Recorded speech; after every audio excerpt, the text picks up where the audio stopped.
Hi everyone, this is Elena again, and I'm going to lead you through ETO Training Module 4. Before we get into it, here are two important terms to know as we go through the module. A point of service is a feature in ETO that allows us to record data for a group of participants and sometimes for individuals. Some examples of a point of service would be after-school program attendance or homework completion. The other important term to know is touchpoint. A touchpoint is a feature in ETO that allows us to record data for individual participants only. For example, those would be individual surveys, pre-post tests, individual grades, and sometimes individual case notes. Points of service and touchpoints do look a little bit different, which you'll see once we start to learn how to record them, but their function is the same. They help us record participant data in ETO.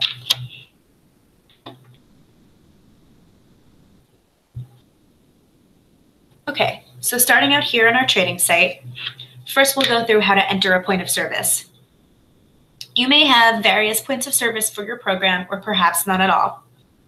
When you do gain access to your program site, please discuss which points of service you need to enter data for with your supervisor if you have any questions about that. So to record a point of service, we'll click enter here. And you can either select group or participant to record a point of service. It's really the same to do it either way. So I'll walk you through how to record a point of service for a group. So we created groups in ETO Online Training Module 3, and now we're going to select that particular group to record training for the youth that are in it. So here is the point of service. You'll see at the top here that I have the group name, and then we need to fill out the contact location or method.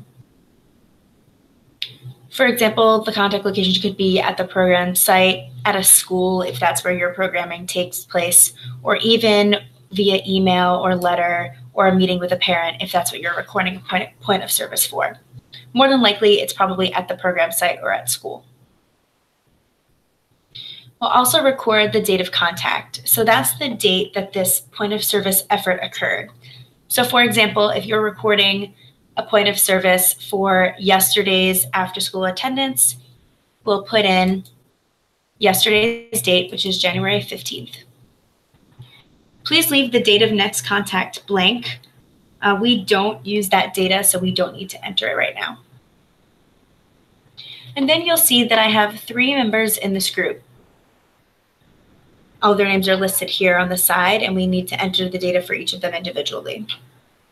So the first thing we'll need to enter is whether or not they were present for the after-school program, so after-school attendance. If we check off this little value button here at the top, it enters the checkbox for each of the individuals. That signifies that they were all present on this date. If you want to uncheck, that signifies that they were not present. In this particular point of service, we also need to record whether or not the youth received language assistance, math assistance, or other topic. So I'm going to say that Fake was absent, so I'm not going to fill out anything for this particular individual. Let's start from here with Fake Ashley. We'll say that Ashley was there. Ashley received language assistance, math assistance, and assistance on another topic. We'll see if Sydney was there. We'll say that she was there, and she received language assistance, math assistance, but did not receive assistance in another topic. As you can see, some of these checkboxes were checked off already. That's because ETO keeps the previous recording from a point of service that was recorded with these same youth in this group previously. So keep that in mind when you're recording your point of service data.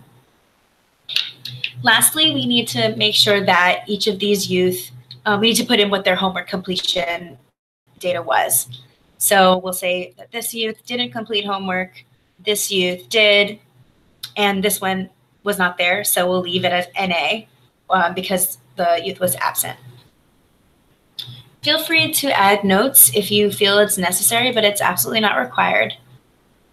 And then when you're done, check off either record effort or save and record similar effort.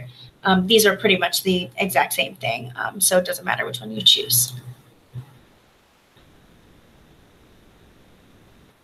Okay, so that's how we went through recording points of service.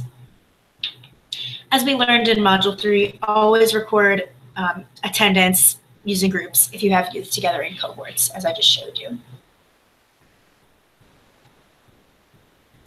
Next, we'll talk about editing points of service.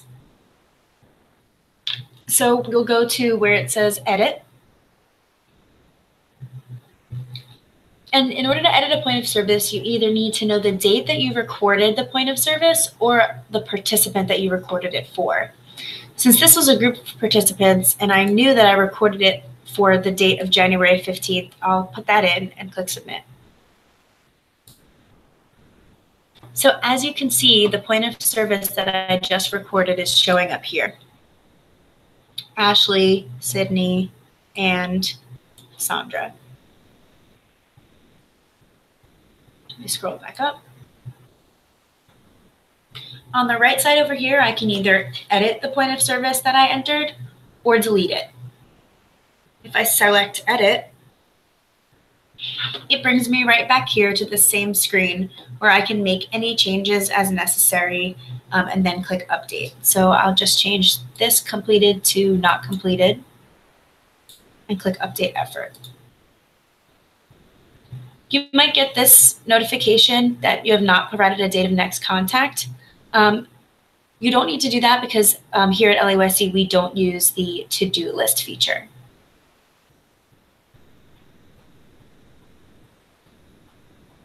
And there you go. You just edited your point of service.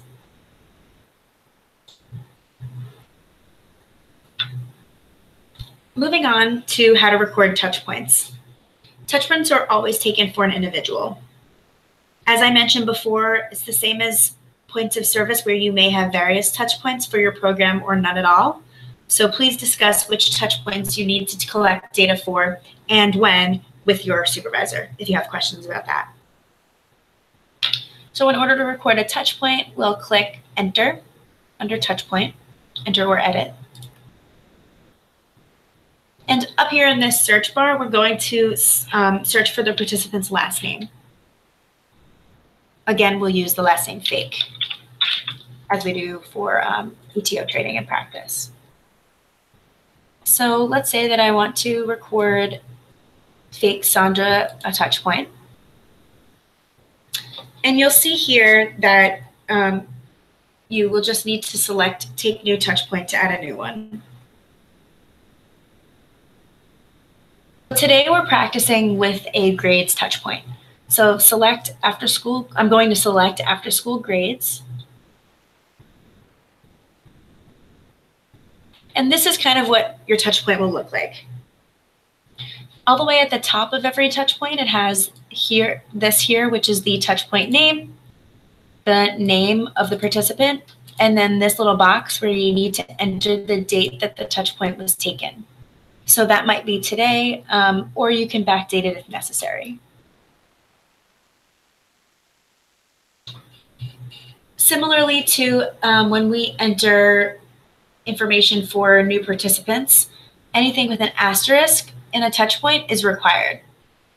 So I'm going to put in some fake data for this fake participant and say that I'm entering Q2 grades.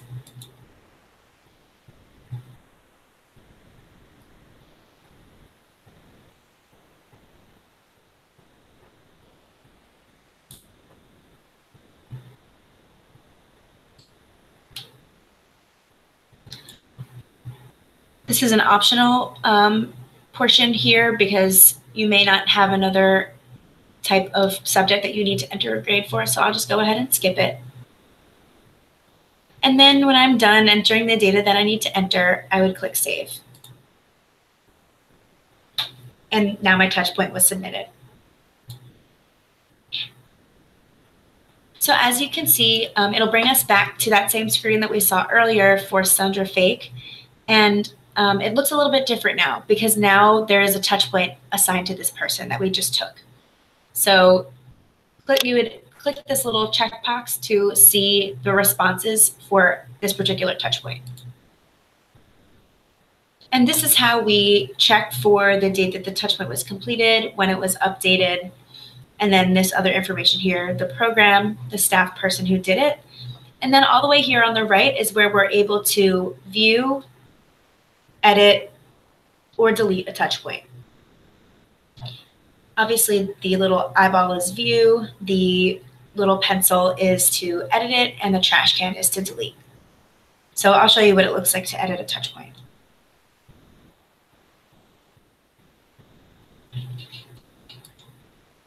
So brings me right back to the same screen, and let's say that I put in the math grade incorrectly, so she should have gotten a B. I'll just switch that up, scroll all the way to the bottom, and save. And then your touch point was updated. Okay. You can also access the editing touch point feature from the home page. So you would just select enter or edit as you did before when you entered it. Type in the last name. Choose the participant you want to edit the touch point for, and then open up that little checkbox so that you can see the touch points that have been entered. And then select what you need to select over at the Take Action form. That's it for Module 4, which covered points of service and touch points. Thank you very much, and stay tuned for Module 5.